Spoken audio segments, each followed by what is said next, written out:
Il est 10h ici à Paris. Bonjour à toutes et tous et bienvenue dans Parlons-en, votre rendez-vous avec l'info qui prend son temps. Voici les titres de ce mercredi. La malédiction apparente des présidents péruviens. Le Pérou vient de perdre son 7e chef d'État en 10 ans, destitué cette nuit par le Congrès après avoir passé seulement 4 mois à son poste. Il était visé par 2 enquêtes pour trafic d'influence. Le Congrès doit choisir un autre chef d'État par intérim aujourd'hui. Et puis c'est le 34e jour de crue en France, du jamais vu depuis 30 ans et surtout dans le sud du pays. La Charente-Maritime, la Gironde, le Lot-et-Garonne, le Maine-et-Loire sont maintenus en alerte rouge crue au moins jusqu'à demain jeudi. Le ministre délégué en charge de la transition écologique est en ce moment à Saintes, l'un des endroits les plus frappés par ces crues. On y reviendra dans le journal de 11h. Aujourd'hui, dans Parlons-en, le programme nucléaire iranien. Car à force de parler des postures des uns et des autres, on oublierait presque d'en revenir au fond, à ce que la République islamique d'Iran ne montre plus depuis quelques mois aux inspecteurs de l'AIEA sa capacité réelle à enrichir de l'uranium et avec elle peut-être un jour celle de se doter de l'arme atomique, dont acte aujourd'hui avec mes invités. Question posée, que sait-on du programme nucléaire iranien, de son histoire, de la menace qu'il représente? C'est Parlons-en avec Gauthier Rybinski, Emmanuel Galichet et Bernard Hourcade. Bonjour à tous les trois, merci d'être là. On a beaucoup de choses à se dire, c'est Parlons-en et c'est parti.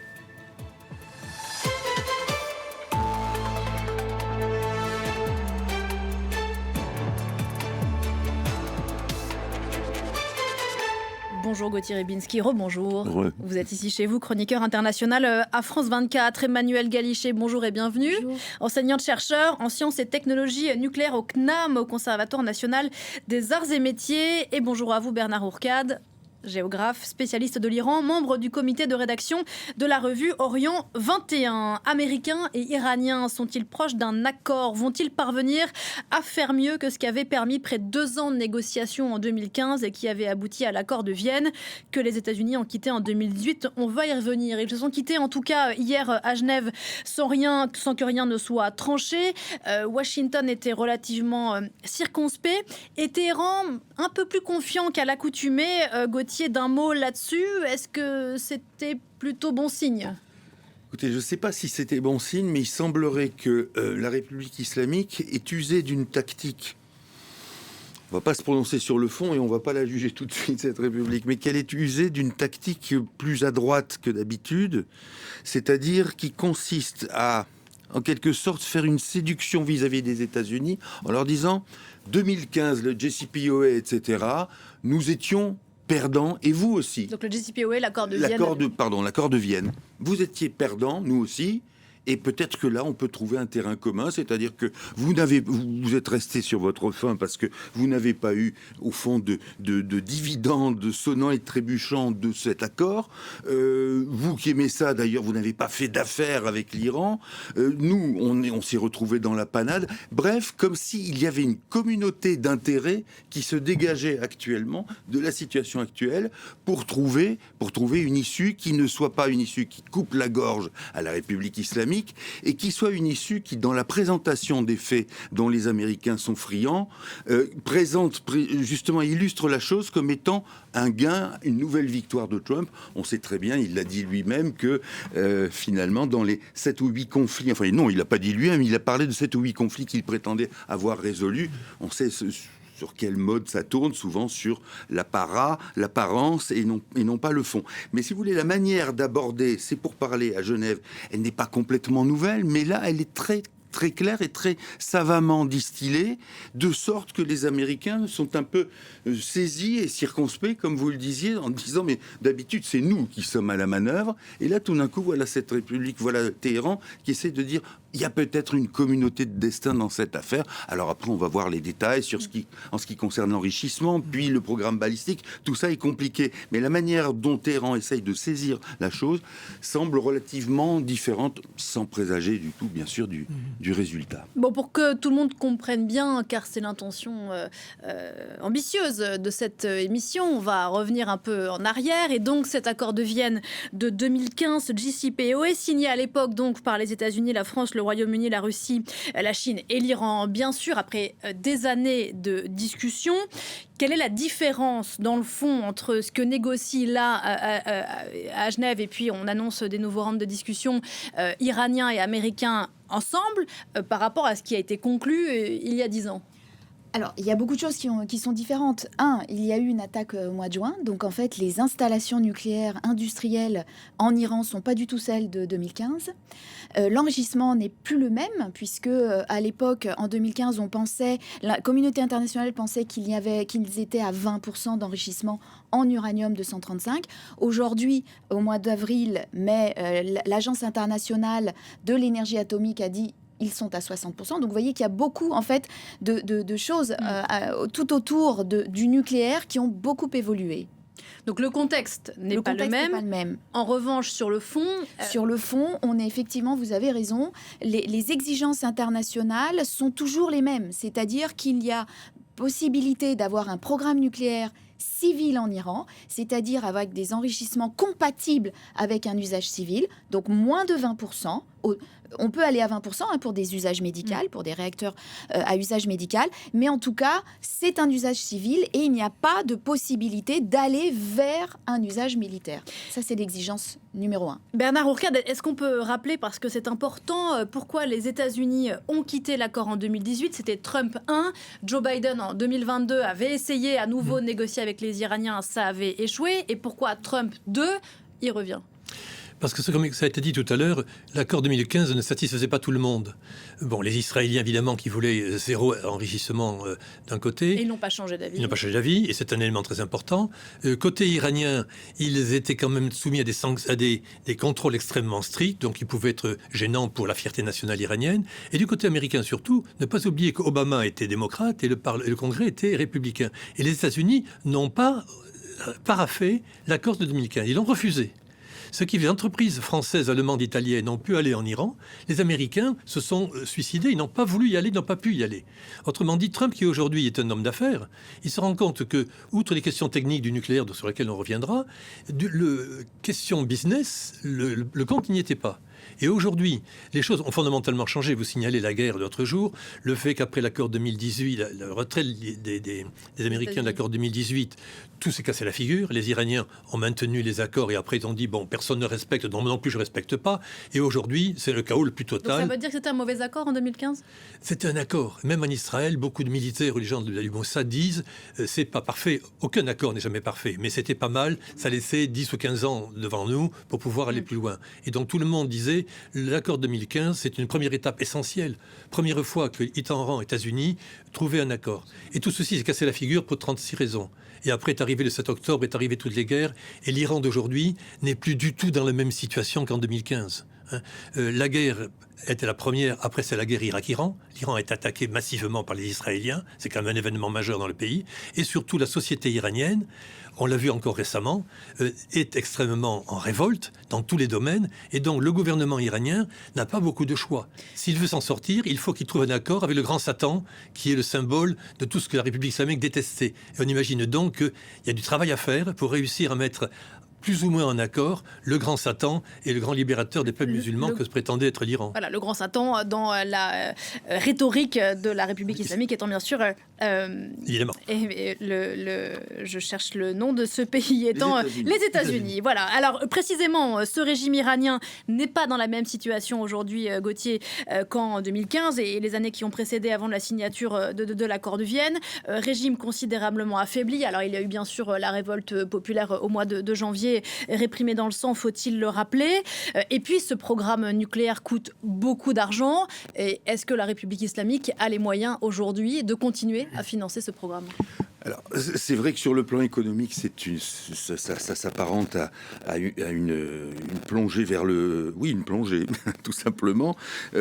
Bon, il y a d'autres facteurs sur le plan économique. Simplement, ce programme nucléaire iranien, il y a un certain temps, je dirais peut-être 5, 6, 7 ans, il était encore perçu par une partie de la population iranienne comme un facteur d'orgueil et de fierté qui était quelque chose d'important parce que même si on était opposé au régime des Mollahs, il y avait une forme de dignité justement pour un peuple qui aspirait à représenter un peu le sud global, comme on dirait aujourd'hui, ou les damnés de la terre, c'est-à-dire au moins la fierté musulmane, et qui était aussi quelque chose de nature à non pas relativiser l'opposition aux Mollahs, mais vous l'avez bien vu quand il y a eu les bombardements israéliens et américains, il y a un certain nombre d'Iraniens, bien qu'opposants aux Mollahs, qui ont dit mais c'est à nous à faire ce travail-là, enfin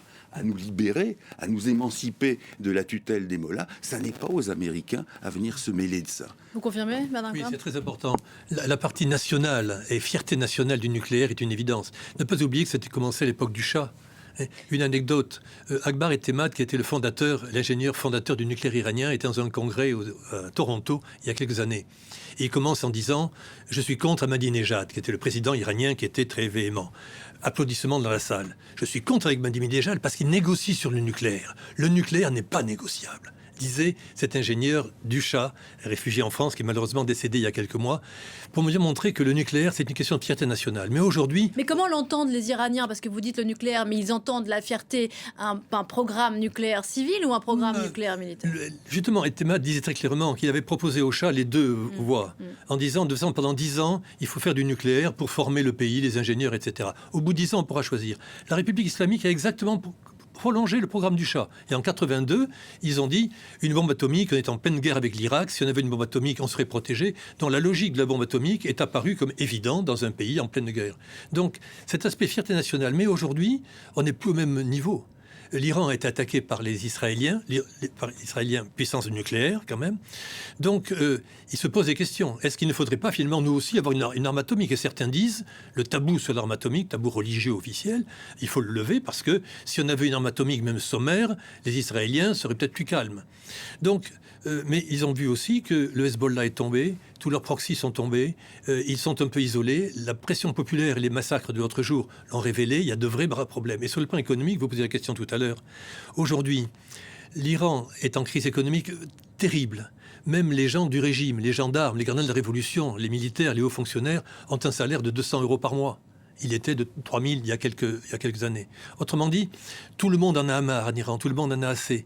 Et pour pouvoir trouver une solution, où est l'argent ? Il est aux États-Unis qui ont gelé des milliards de dollars à droite à gauche. Il faut que cet argent revienne. Et donc, il faut faire un deal avec les États-Unis parce que cet argent ne revient pas. La population va encore exploser du point de vue social et je n'aurai dans tous les cas pas les moyens de relancer un programme nucléaire, de le réparer. Ça coûte trop cher. Soit la paix sociale et mon régime est maintenu plus ou moins, soit je relance le nucléaire pour être le leader du monde musulman.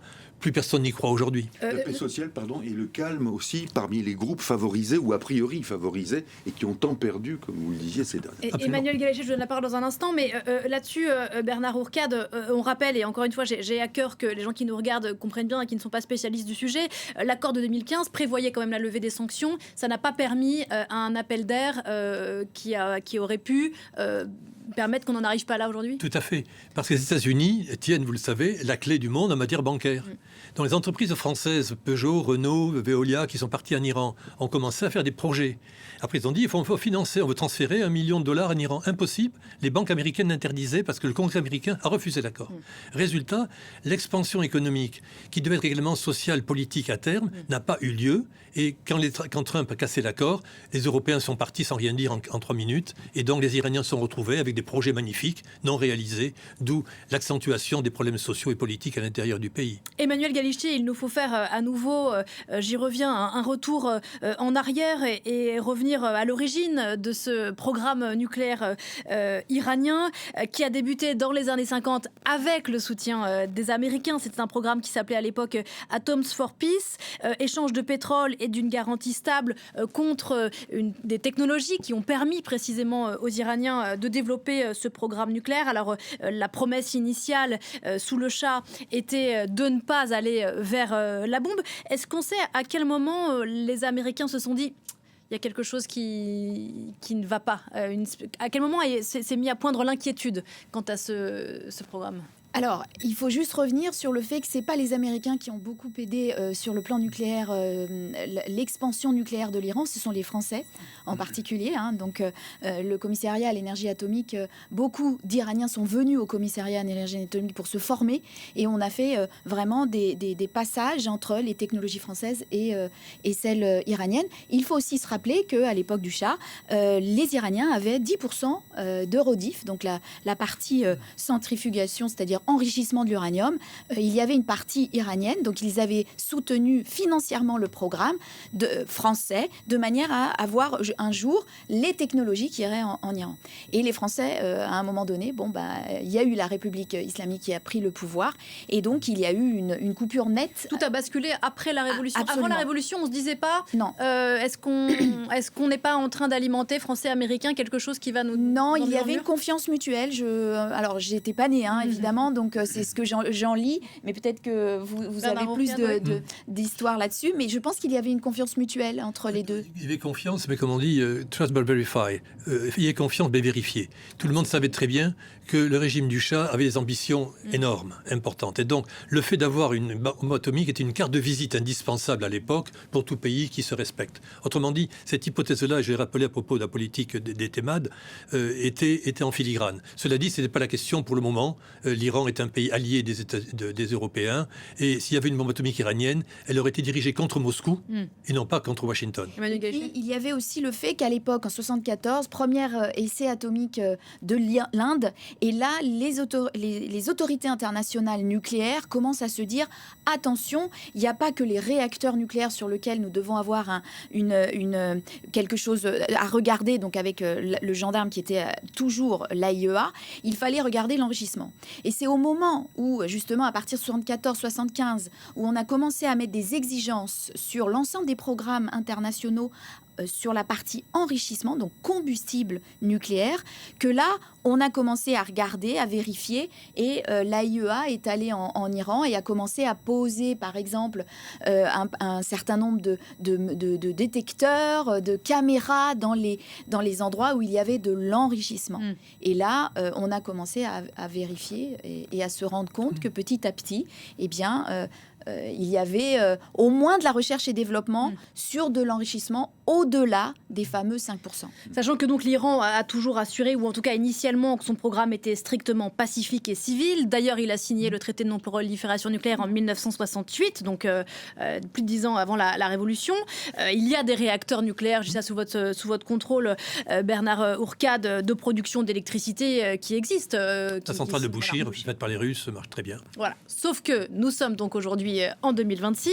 C'est toujours même AIEA, Agence internationale de l'énergie atomique, a fait un rapport, c'était au printemps dernier, affirmant que l'Iran, aujourd'hui, vous l'avez rappelé tout à l'heure, Emmanuel Galichet, possédait un peu plus de 400 kilos d'uranium enrichi, à 60%, sachant que pour le civil, donc, on n'a pas besoin d'enrichir l'uranium à 60%, on est en dessous de 20%. Et donc, là, problème, il y a Gauthier, sur la ligne officielle des Iraniens qui disent, en tout cas, qui n'assument pas publiquement être en position de vouloir construire une bombe atomique. Il y a un principe de réalité qui ne fonctionne pas là.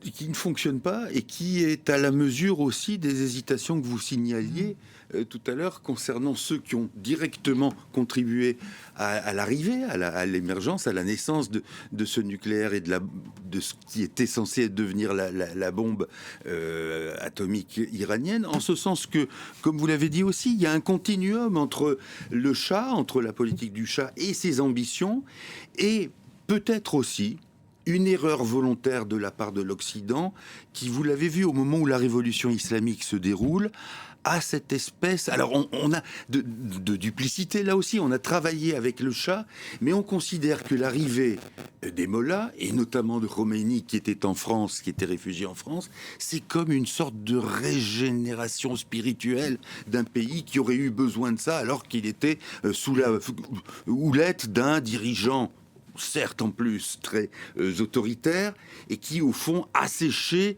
tout le monde se réclame d'ailleurs de la grandeur du peuple iranien et de la Perse, et qui asséchaient cette spiritualité. Et que donc il fallait leur accorder, leur donner une sorte de, comment dirais-je, de quitus, en tout cas de certificat de bonne volonté sous réserve d'autre chose. Et cette ambiguïté-là, on la récupère ensuite, et c'est ce que vous avez dit, au moment où l'évidence se dessine, mais bien avant qu'elle soit dans les starting blocks d'un accord comme celui de 2015, il y a déjà cette ambiguïté, bien avant, et au fond, on ne veut pas la voir parce qu'encore une fois, on a une sorte d'indulgence historique, géopolitique, tout ce que vous voulez, vis-à-vis de l'Iran. Et donc, il y a cette tolérance où on préfère essayer d'encadrer la chose plutôt que de rentrer en conflit frontal, d'autant que très vite, on comprend que la République islamique, ça n'est pas même du tout libérer les Iraniens, c'est surtout maintenir une gangue qui permet justement de concrétiser des envies de fierté nationale. Et du coup, le nucléaire sert à ça, et on passe, si vous voulez, d'un aspect où on est indulgent, d'une posture d'indulgence, à un aspect où on dit « Ouh là là, c'est compliqué et c'est dangereux », mais là, c'est déjà un peu tard, parce qu'il va y avoir la prise d'otages, par exemple, l'ambassade, les choses de ce type-là. Et là, on dit, on ne peut pas agir avec les Iraniens comme on aurait pensé qu'on pouvait agir avec des religieux, au fond, sympathiques et bienveillants. Alors, est-ce qu'il est trop tard ? On se rend compte que ces dernières années, il y a eu une accélération du niveau d'enrichissement d'uranium. Je dis ça à nouveau sous votre contrôle à tous les deux, au point que, il me semble que c'était toujours avant, bien sûr, et on va y revenir sur la guerre des 12 jours, on estimait que l'Iran pouvait avoir la capacité de produire plusieurs bombes nucléaires, donc 9, je crois. Qu'est-ce qu'on fait de ce chiffre-là, Emmanuel Gallichet ? À quel degré de réalité il correspond ? Aujourd'hui, je pense qu'il est plus du tout véridique, dans le sens où, avec les attaques du mois de juin 2025, évidemment, les installations, parce qu'il n'y a pas que l'enrichissement, les installations industrielles sont en partie grandement détruites. Donc il va falloir du temps, de l'argent, des compétences. Il faut pas oublier aussi qu'un certain nombre de scientifiques iraniens ont été tués. Et donc refaire des compétences scientifiques et techniques, c'est aussi du temps long. Et donc on n'est plus du tout sur 10 bombes, c'est évident. Mais en tout cas sur l'intention... elle n'a pas changé. Il y a toujours eu cette ambiguïté. Je me disais, à l'époque du Shah, il disait les deux voies sont ouvertes et puis on choisirait le moment venu. Et en Iran, il y a toujours eu ce dilemme entre le nationalisme, la fierté nationale dont vous parlez dans le nucléaire, c'est intouchable. J'ai le droit d'enrichir l'uranium comme n'importe quel pays au monde, sous le contrôle de l'AIEA, je suis un État respectable et tout le monde applaudit, d'un côté. Et puis le fait que la République islamique avait aussi d'autres ambitions face à Israël notamment. Donc cette ambiguïté a fait qu'il y a eu des hauts et des bas, mais on a fini par trouver, après beaucoup de discussions, l'accord de 2015 qui disait à l'Iran acceptait finalement d'avoir du nucléaire civil bien encadré. Le nucléaire militaire, il a été clandestin pendant pas mal de temps. Et on sait que les Israéliens ont récupéré les archives du nucléaire militaire qui ont été mis au placard en 2003, lorsqu'un premier accord fait par les Européens, c'était Villepin, Stroh et Fischer, qui sont allés à Téhéran. Et en 2003, on contraint les Iraniens à signer un accord extrêmement contraignant. Et là, les Iraniens ont respecté totalement les inspections de l'AIEA. C'est les pays les plus contrôlés du monde, il n'y a pas de problème. Ils jouaient la carte, et les archives ont été mises au placard et verrouillées. Donc les Israéliens ont dit, regardez, la bombe atomique iranienne était... Oui, sauf que c'est des archives historiques qui sont arrêtées en 2003. Et depuis, rien ne prouve, et l'AIEA l'a confirmé, que l'Iran avait un programme industriel de fabrication de la bombe. Et aujourd'hui, la question ne se pose plus. On en parlera tout à l'heure, je pense. La guerre 2003 a montré que les espions israéliens étaient très très bien implantés en Iran au plus haut niveau.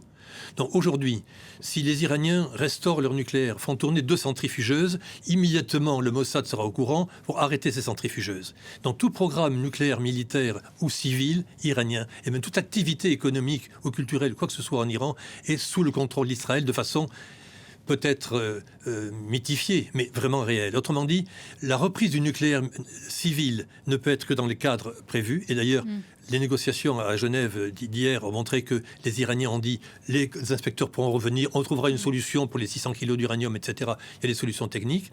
Et d'autre part, les Iraniens ont besoin effectivement d'un accord. Et on parlera du fait que c'est un peu surprenant de voir maintenant une discussion avec les Américains sur du nucléaire, question technique dont on parle maintenant, alors qu'il y a eu un massacre assez épouvantable et inédit il y a à peine un mois. Et donc comment passe-t-on de l'un à l'autre? Ça dit il y a une contradiction. De mon point de vue, il n'y en a pas, parce que le grand Satan dont je vous parlais, c'est les États-Unis, le symbole du mal, et la prise en otage des diplomates américains en novembre 1979. Depuis 45 ans, les deux pays sont face à face et symbolisent le terrorisme d'un côté et le grand Satan de l'autre. La question, elle est là, et tout en cascade depuis 45 ans était lié à cela. Si aujourd'hui, enfin, Iraniens, Américains, tombent la veste et la cravate et disent bon, on discute notre problème de fond. C'est une question qui dépasse largement le nucléaire, qui concerne en général le rétablissement des relations. Mais le nucléaire, je termine par là, est très important parce que justement, tous les techniciens du nucléaire ont travaillé dessus depuis des dizaines d'années. La solution d'un accord, elle est là, dans les cartons. Il suffit de sortir la fiche qu'il faut pour savoir qu'est-ce qu'on accepte, qu'est-ce qu'on n'accepte pas des deux côtés. Autrement dit, le nucléaire, c'est la clé de voûte de toute la reconstruction des relations internationales dans le Moyen-Orient liées à l'Iran. Autrement dit, même si ce n'est pas important sur les massacres, etc., mais c'est en fait directement lié. Le jour où, effectivement, les États-Unis et l'Iran signent un accord économique, politique, dont le nucléaire est la clé de voûte, ça signifiera que les États-Unis reviennent progressivement en Iran sur un programme qui sera difficile, mais qui vont changer complètement la société iranienne et faire que les Iraniens ne verront plus le grand Satan, mais verront des ingénieurs américains, des universitaires américains, des Iraniens, des Américains ordinaires dans les rues. Ça changera fondamentalement le poids du pouvoir. Bon, on n'y est pas pour l'instant. Emmanuel Galichet, oui. Je voulais juste revenir sur cet aspect, effectivement, l'énergie nucléaire étant la base d'une industrie, c'est le sang, on appelle ça le sang des industries modernes. Évidemment, il y a eu une continuité, je voudrais vraiment la montrer aujourd'hui, entre la politique énergétique du Shah et celle de la République des Mollahs. C'est-à-dire ces 20 gigawatts d'énergie nucléaire, ça veut dire un mix électrique où le nucléaire aurait à peu près 10%. Aujourd'hui, c'est plus de 90% avec des hydrocarbures.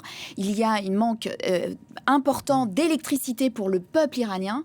Et donc, c'est cette énergie nucléaire, si on laisse de côté la partie militaire, pour n'importe quelle puissance qui va avoir un accord avec l'Iran, c'est des centaines de milliards de dollars pour aller reconstruire vraiment un programme nucléaire civil, des réacteurs partout. Si vous regardez Trump comme étant effectivement un businessman, eh bien, partout où vous avez la possibilité d'aller faire du nucléaire, c'est du temps long, c'est des réacteurs qu'on construit pour 100 ans.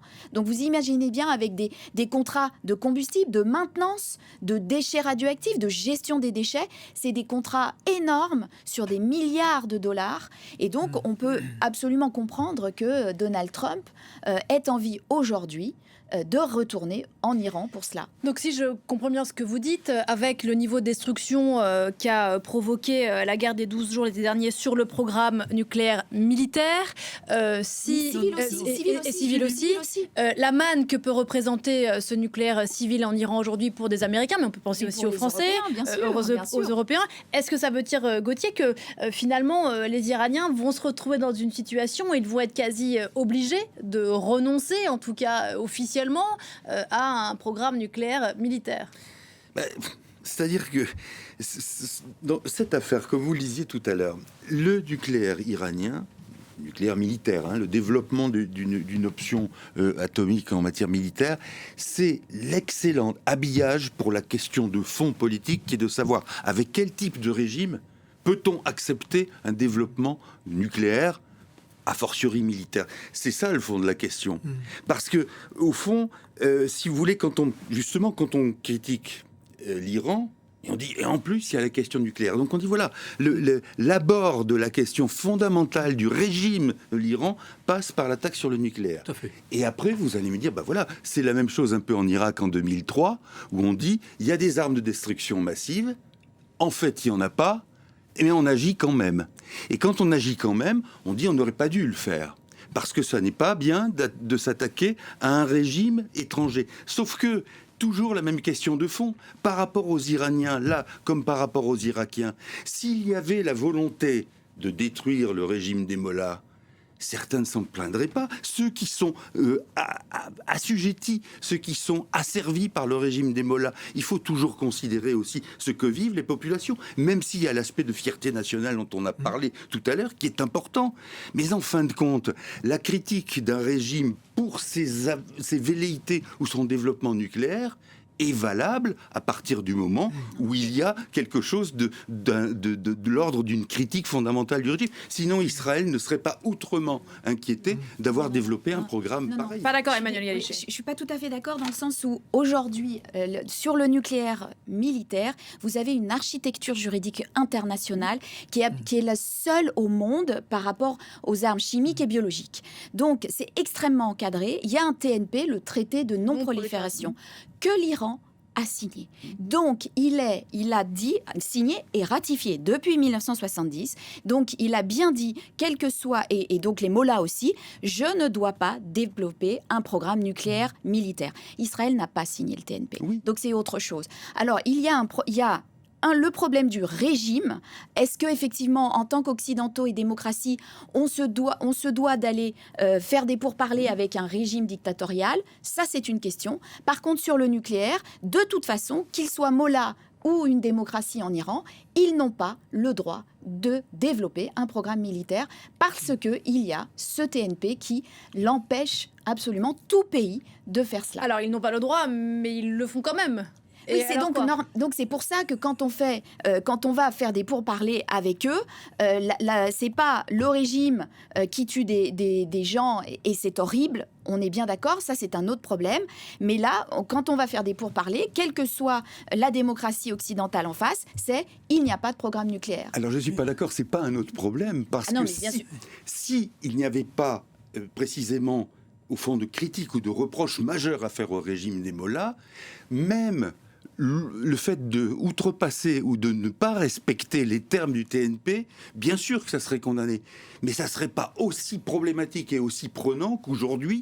Parce qu'on dit... Ça ne devrait pas le faire. Oui, nous sommes d'accord là-dessus. Mais vous voyez bien que politiquement, c'est ce qui nous saisit, c'est de dire comment faire en sorte, et encore une fois, vous l'avez rappelé, ce qui s'est passé en Iran récemment, avec en plus l'offre d'un Trump qui dit « tenez bon, on arrive hein ». Ceux qui tiennent encore et qui sont debout l'attendent toujours. Et ceux qui sont... Oui, mais en théorie sans doute. Mais vous voyez bien que la nature du régime influe forcément sur la façon dont nous percevons les choses. C'est là qu'il y a une illusion aussi, c'est-à-dire la diabolisation de l'Iran est commode. Israël entend être la seule puissance nucléaire dans le Moyen-Orient et le rester. Donc un Iran pacifique qui est doté d'une capacité industrielle à faire d'une arme atomique est pour Israël un problème. Mais c'est une autre question cela. Mais je suis d'accord avec vous sur le fait que les questions politiques et du nucléaire sont liées. Parce que pour des raisons historiques, la question du nucléaire est centrale. Le TNP a été fait. Il y a une organisation internationale très rigoureuse là-dessus. À Vienne, ce sont des gens sérieux qui connaissent les choses. Et le temps qu'il a fallu pour négocier l'accord 2015 l'a bien montré. Donc le nucléaire, c'est un peu le symbole de toute la dictature mondiale, de l'arrogance d'Hiroshima, etc. Donc on ne peut pas laisser un pays un peu suspect avoir du nucléaire. C'est la clé de voûte. Or l'Iran avait tous les défauts du monde. Donc si on veut changer les choses en Iran, le régime, au moins la politique iranienne, etc., ce que veulent les Iraniens, ils l'ont montré plusieurs reprises, il est nécessaire de régler la question du nucléaire.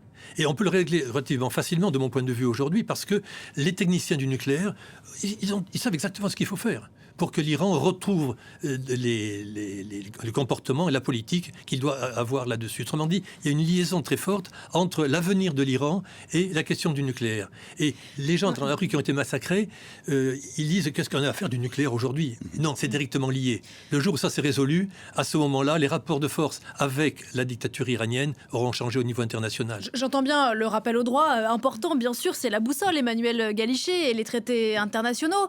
Bon, force est de constater qu'en dépit d'avoir signé ce TNP en 68, les Iraniens ont poursuivi leur programme nucléaire militaire. Est-ce qu'on sait si... après 2003. Pas après 2003.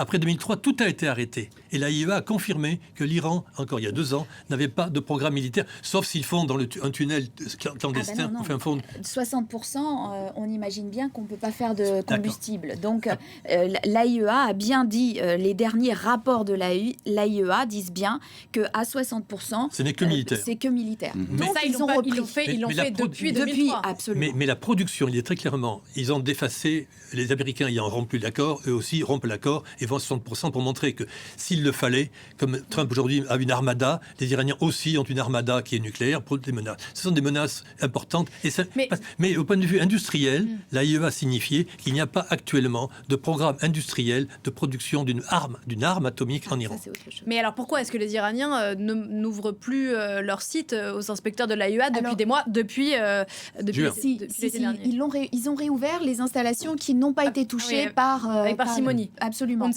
ne sait pas, personne aujourd'hui, aucun observateur étranger a pu constater sur le terrain les dégâts qui étaient advenus des absolument. sites touchés par les frappes israéliennes. Sauf qu'ils l'ont proposé hier.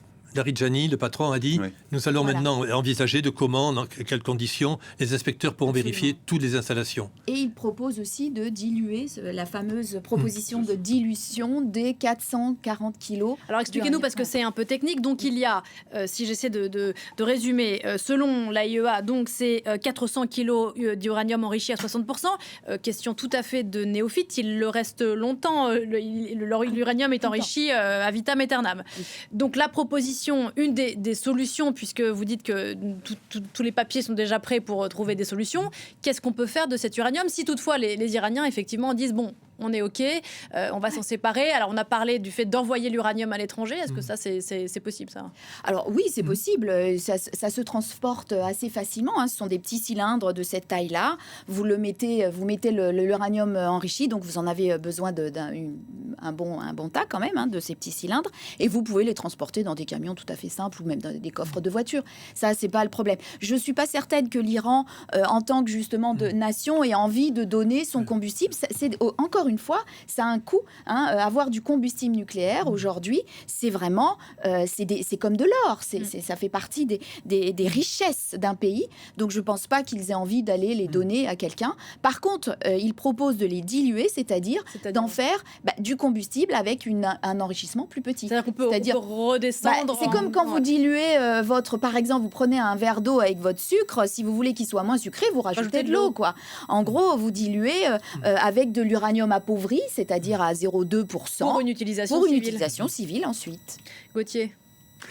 Oui, j'entends votre raisonnement. Il y a quelque chose, ça n'est pas obligatoirement opposé à ce que vous disiez, mais Monsieur Ourcade, vous disiez tout à l'heure que s'il y avait des avancées, par exemple en ce moment, à Genève, il y a un certain nombre de choses qui, au fil des années, changeraient la nature des rapports entre le régime de Téhéran et, disons, la communauté internationale. Mais admettons qu'on arrive sur une solution satisfaisante à ce propos. Est-ce qu'on ne peut pas imaginer que l'une des raisons d'être d'une république islamique en Iran n'est pas forcément réductible à des intérêts mercantiles? Je m'explique. On a cru cela pendant 22, 23, 24 ans avec la Russie de Poutine. On a dit, mais ce type-là, on peut l'arrimer avec des arguments finalement sonnants, trébuchants, et on va y arriver, on va le tenir. Au fond, il y a d'autres choses. Il y a des affects, il y a des passions, il y a des fiertés nationales. Dans le cadre d'un régime iranien tel qu'il est aujourd'hui, est-ce que ça, on peut en venir à bout, y compris par un bon arrangement ou un bon accord? C'est le cœur du sujet. Vous avez tout à fait raison sur le fait que si les Iraniens améliorent leur niveau de vie, ils gagnent $100, ils vont gagner $110, ça ne va pas changer fondamentalement les choses. Mais avec les États-Unis, ce n'est pas une question de commerce. Même si le commerce et le business sont un élément important pour Trump, tant mieux, ça facilitera un accord. Les États-Unis, j'en parlais en caricaturant, c'était le grand Satan. C'est l'ADN de la République islamique. Ils existent avec leur ambition régionale contre Israël, pour domination de la région, pour des raisons idéologiques, d'opposition à la culture internationale, la culture occidentale. C'est très très clair. Si ce régime-là, qui a combattu et qui continue de combattre avec Israël, ils sont associés, ils sont d'accord pour combattre qu'il n'y ait pas d'accord avec les États-Unis et les plus radicaux en Iran. Le fils du Shah, pareil, il ne veut pas d'accord. Donc Israël, le fils du Shah et les radicaux en Iran sont d'accord, il ne faut pas signer. Mais le gouvernement est coincé. Les plus radicaux en Iran disent, regardez ce qui se passe, l'effondrement de l'économie, la ruine militaire des gardiens de la Révolution, etc., les émeutes dans la rue, les massacres l'autre jour, on est vraiment, il faut faire quelque chose. Et donc, ils acceptent que les négociateurs aient lieu. Mais c'est une défaite majeure pour les plus radicaux. Leur ADN est là. Si les États-Unis, le grand Satan, moi, guide de la République islamique, Ayatollah Khamenei, j'accepte de signer un accord avec quelqu'un qui est le diable, je perds toute mon identité. Donc la République islamique se suicide, s'effondre. C'est tout le débat qu'il y a eu. Enfin, ils avaient signé en... Contraints et forcés, ils l'ont fait parce qu'il y avait une pression. Et le guide a dit, je suis contre cet accord, mais je le signe contraint et forcé. Aujourd'hui, c'est encore pire ou mieux qu'en 2015. Et donc, on est à une situation où la crise est existentielle pour la République islamique, parce qu'il n'y a jamais eu autant de défaites, du Hezbollah, de Bachar el-Assad, de la guerre de 12 jours, et surtout de la volonté du peuple iranien, qui fait que les plus radicaux sont contraints et forcés d'aller signer un accord sur le nucléaire, qui, je dis encore, est la clé de voûte, qui suppose ensuite que les Américains reviennent. Comment? Ça sera très difficile, bien évidemment, mais qu'il y ait un processus d'ouverture qu'attendent les Iraniens, qui préfèrent regarder vers la Californie que vers Pékin.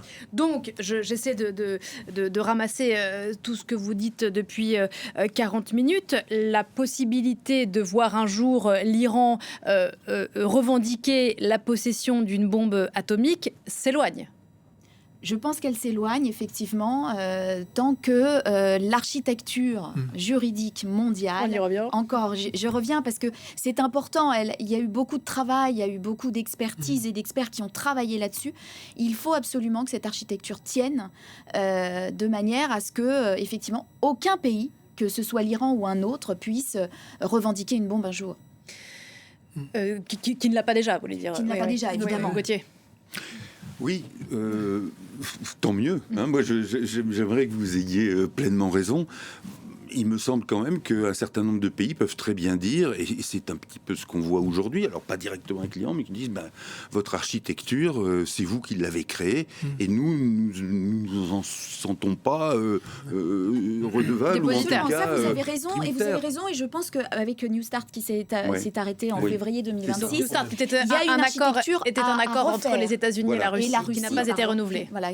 Donc il y a effectivement aujourd'hui, l'architecture, elle n'est pas figée à un moment donné dans l'histoire, elle doit aussi faire ce qu'on appelle de l'amélioration continue, finalement. Voilà. Et donc aujourd'hui, effectivement, vous avez des peuples qui ont le droit à avoir l'énergie nucléaire civile aussi, également, puisque c'est une énergie bas carbone.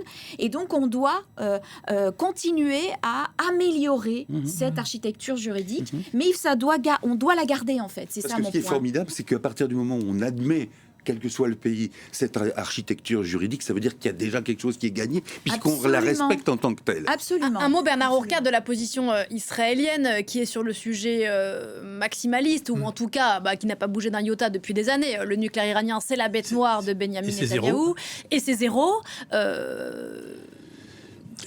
Comment est-ce que les Israéliens peuvent accepter un deal américano-iranien qui pourrait, selon ce que vous dites, aboutir à un programme nucléaire civil iranien contrôlé sous une règle de l'état de droit dont on sait à quel point il est malmené ces derniers mois? À quel moment les Israéliens vont dire ça nous va? J'ai souvent fréquenté les Israéliens sur ces questions-là, et pour eux, l'Iran, c'est vraiment le diable. C'est un danger existentiel.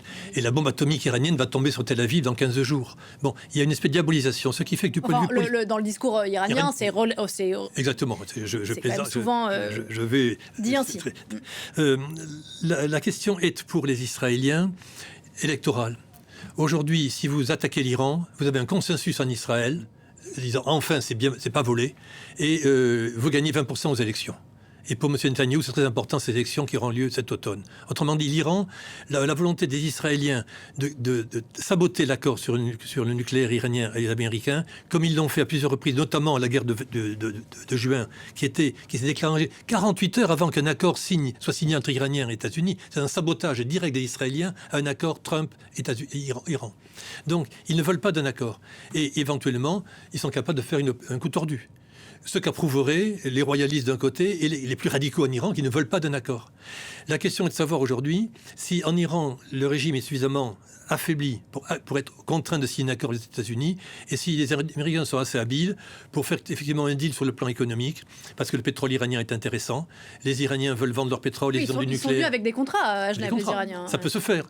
Et donc, le deal économique peut être de l'huile dans les rouages et aboutir effectivement à ce qu'on rentre dans un processus vertueux qui demandera du temps. Mais il y a un vrai danger de cette association entre les plus radicaux en Iran, qui voudraient bien une bombe atomique, toujours, et qui sont puissants, qui sont forts, les errements politiques intérieurs du fils du chat et autres, et l'Israël. Il y a un vrai danger qu'effectivement, il y ait une radicalisation dramatique et que tout le monde dit la bombe, j'ai droit à la bombe moi aussi.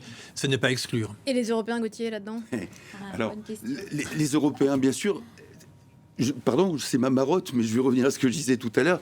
Là encore, sur l'attitude des Israéliens, deux choses. C'est vrai qu'il y a cette instrumentalisation de la question, mais c'est vrai aussi que c'est un gouvernement d'un certain type qui est en Israël au pouvoir et qui a besoin de ça, ce que vous disiez. Absolument.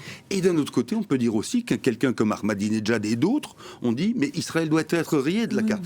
Et même si vous supposez que ça n'est pas l'intention réelle, c'est quand même quelque chose par rapport à des gens qui ont vécu l'extermination, c'est insupportable. Absolument. Donc voilà, à chaque fois, il y a ce... Sur les Européens qui ont, eux, négocié pendant 2 ans, qui ont signé en 2015, ils vont être obligés de voir Américains et Iraniens signer à nouveau un accord dont ils sont exclus. Oui, c'est absolument, c'est les grands silencieux, les grands absents de ces pourparlers. C'est absolument inconcevable, en tout cas de mon point de vue. Je n'arrive toujours pas à comprendre comment les Européens... C'est le dossier sur lequel ils seraient absolument, mais c'est quand même inconcevable. Un mot. C'était en 2003, après la guerre où la France s'est opposée à la guerre en Irak. De Villepin, Stroh et Fischer, 3 ministres des Affaires étrangères, partent un beau matin à Téhéran et en 4 heures réussissent à obliger l'Iran à signer tous les accords sur le nucléaire, à les respecter et à mettre au frigo le programme nucléaire. C'était la belle époque où l'Europe existait.